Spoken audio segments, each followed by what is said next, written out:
ಎಲ್ರಿಗೂ ನಮಸ್ಕಾರ. ನಾನು ಇವತ್ತು ಭಂಡಾರ ಪ್ರಕಾಶನ ಪ್ರಕಟ ಮಾಡಿರುವಂತಹ ಕನ್ನಡದ ಅಪರೂಪದ ಒಂದು ವ್ಯಾಕರಣ ಪುಸ್ತಕವನ್ನು ನಾನು ಪರಿಚಯ ಮಾಡ್ತಾ ಇದ್ದೀನಿ. ಇದು ಬ್ರಿಟಿಷ್ ಕಾಲದಲ್ಲಿ ಕನ್ನಡ ಶಾಲೆಗಳನ್ನು, ಹೊಸ ರೀತಿಯ ಶಾಲೆಗಳನ್ನು ಬ್ರಿಟಿಷ್ ಕಾಲದಲ್ಲಿ ತೆಗೆದಾಗ ಕನ್ನಡ ಭಾಷೆಯನ್ನು ಕಲಿಸುವುದಕ್ಕೋಸ್ಕರ ಬ್ರಿಟಿಷ್ ಸರ್ಕಾರ ಬೇರೆ ಬೇರೆ ರೀತಿಯ ಬೇರೆ ಬೇರೆ ಹಂತಗಳ ಕನ್ನಡ ವ್ಯಾಕರಣಗಳನ್ನು ರಚಿಸುತ್ತೆ. ಹಾಗೆ ಕನ್ನಡ ವ್ಯಾಕರಣಗಳನ್ನು ರಚಿಸುವುದಕ್ಕೆ ಆ ಕಾಲದಲ್ಲಿ ಇದ್ದಂತಹ ಕನ್ನಡ ವಿದ್ವಾಂಸರನ್ನು ಕೇಳಿಕೊಳ್ಳುತ್ತೆ. ಮತ್ತು ಬ್ರಿಟಿಷ್ ವಿದ್ವಾಂಸರು ಕೂಡ ಕನ್ನಡವನ್ನು ಅಧ್ಯಯನ ಮಾಡಿ ಕನ್ನಡ ವ್ಯಾಕರಣಗಳನ್ನು ರಚನೆ ಮಾಡ್ತಾರೆ.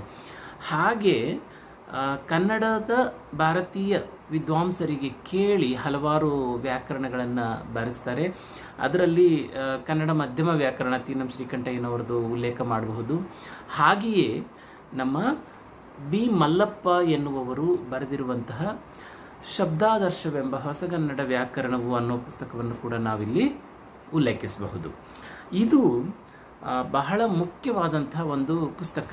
ಯಾವ ರೀತಿಯಲ್ಲಿ ಇದು ಮುಖ್ಯ ಅಂತ ನಾವು ಒಂದೆರಡು ಮಾತಿನಲ್ಲಿ ಹೇಳೋದಾದರೆ, ಇದು ಬೇಸಿಕಲಿ ನಾನೀಗಾಗಲೇ ಹೇಳಿದ ಹಾಗೆ ಶಾಲಾ ಮಕ್ಕಳಿಗೋಸ್ಕರ ರಚನೆ ಮಾಡಿರುವಂತಹ ಒಂದು ವ್ಯಾಕರಣ.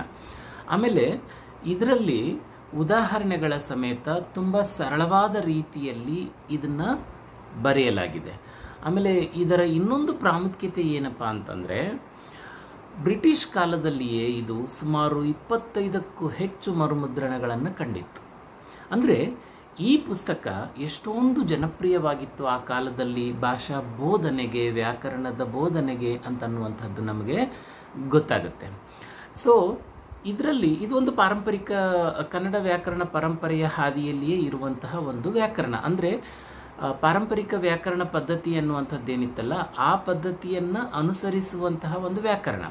ಆದರೆ ಕನ್ನಡ ವ್ಯಾಕರಣ ರಚನೆಯ ಒಂದು ಕ್ರಮದಲ್ಲಿ ಬ್ರಿಟಿಷ್ ಕಾಲದಲ್ಲಿ ಆದಂತಹ ಒಂದು ದೊಡ್ಡ ಪಲ್ಲಟ ಏನು ಅಂತಂದರೆ, ಕನ್ನಡ ವ್ಯಾಕರಣ ಪರಂಪರೆಯನ್ನೇ ಮುಂದುವರಿಸಿದ ಹಾಗೆ ಕಂಡರೂ ಕೂಡ ಸಾಕಷ್ಟು ಅಂಶಗಳನ್ನು ಯುರೋಪಿನ ಪ್ರಭಾವದಿಂದ ತೆಗೆದುಕೊಳ್ಳಲಾಗುತ್ತೆ.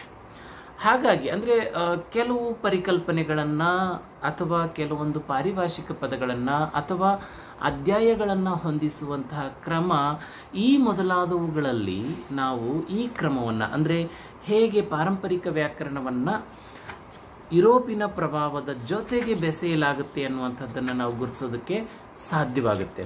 ಇಂತಹ ಒಂದು ಕ್ರಮದಲ್ಲಿ ಬಂದಂತಹ ಒಂದು ವ್ಯಾಕರಣ ನಮ್ಮ ಬಿ ಮಲ್ಲಪ್ಪ ಅವರು ರಚನೆ ಮಾಡಿರುವಂತಹ ಹೊಸಗನ್ನಡ ವ್ಯಾಕರಣ. ಇದರ ಹೆಸರೇನೆ ಶಬ್ದಾದರ್ಶವೆಂಬ ಹೊಸಗನ್ನಡ ವ್ಯಾಕರಣವು. ಶಬ್ದಾದರ್ಶ ಎನ್ನುವಂತಹ ಹಳೆಯ ಒಂದು ಹೆಸರನ್ನೇ, ಹಳೆಯ ಕನ್ನಡ ವ್ಯಾಕರಣದ ಹೆಸರನ್ನೇ ಇಟ್ಕೊಂಡಿರೋದು ಪರಂಪರೆಯ ಮೇಲೆ ಎಷ್ಟೊಂದು ನಂಬಿಕೆ ಮತ್ತು ಅವಲಂಬನೆ ಇದೆ ಅನ್ನುವಂಥದ್ದನ್ನು ಇದು ತೋರಿಸ್ಕೊಡುತ್ತೆ ಅಂತ ನಾವು ಹೇಳ್ಬೋದು.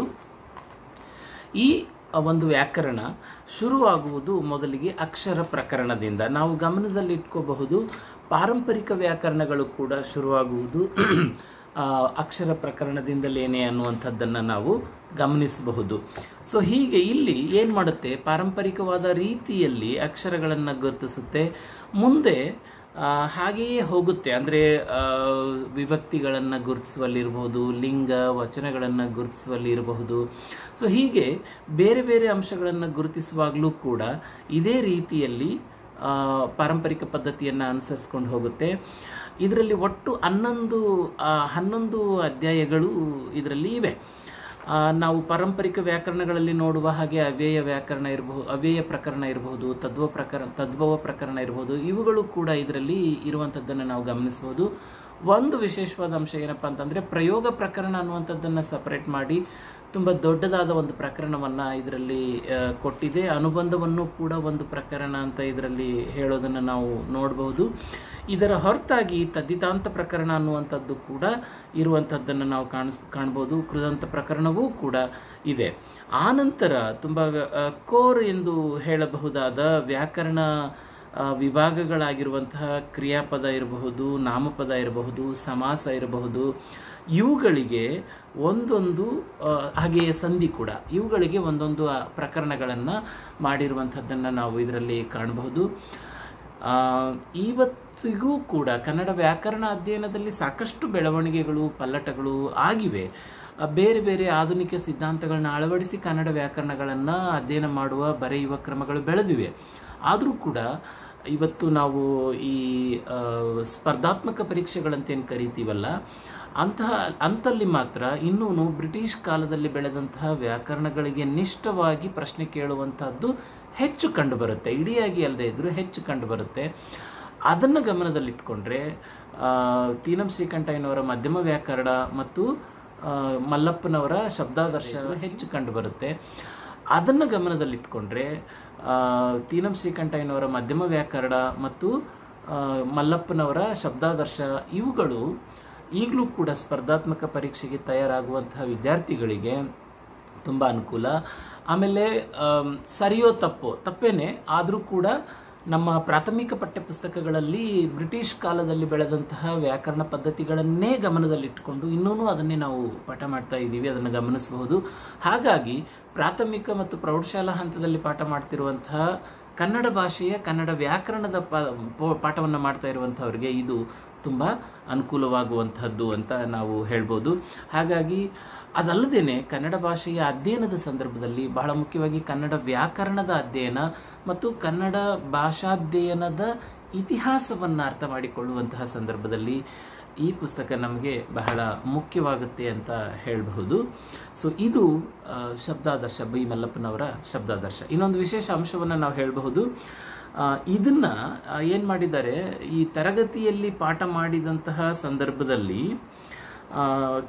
ಕೆಲವೊಂದು ನೋಟ್ಗಳನ್ನು ಮಾಡಿಕೊಂಡಿದ್ರು.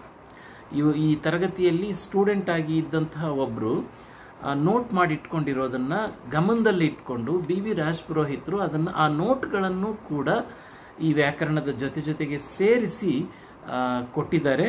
ಆ ನೋಟ್ಗಳನ್ನು ಮಾಡಿಕೊಂಡಿರುವಂತಹವರು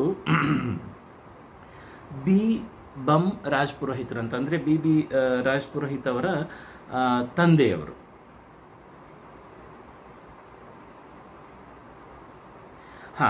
ಮುಖ್ಯವಾದ ಅಂಶ ಏನಂದ್ರೆ, ಇನ್ನೊಬ್ಬ ಕನ್ನಡದ ಮಹತ್ವದ ವ್ಯಾಕರಣಕಾರರಾಗಿರುವಂಥ ಮ.ಪ್ರ. ಪೂಜಾರ್ ಅವರು ಪಾಠ ಮಾಡುವ ಸಂದರ್ಭದಲ್ಲಿ ರಾಜಪುರೋಹಿತ್ ಅವರು ಇದನ್ನ ನೋಟ್ ಮಾಡ್ಕೊಳ್ತಾರೆ. ಅದನ್ನ ಬಿ ರಾಜಪುರೋಹಿತ್ ಅವರು ಈ ಎಡಿಷನ್ನಲ್ಲಿ, ಈ ಪ್ರಕಟಣೆಯಲ್ಲಿ ಸೇರಿಸಿದ್ದಾರೆ.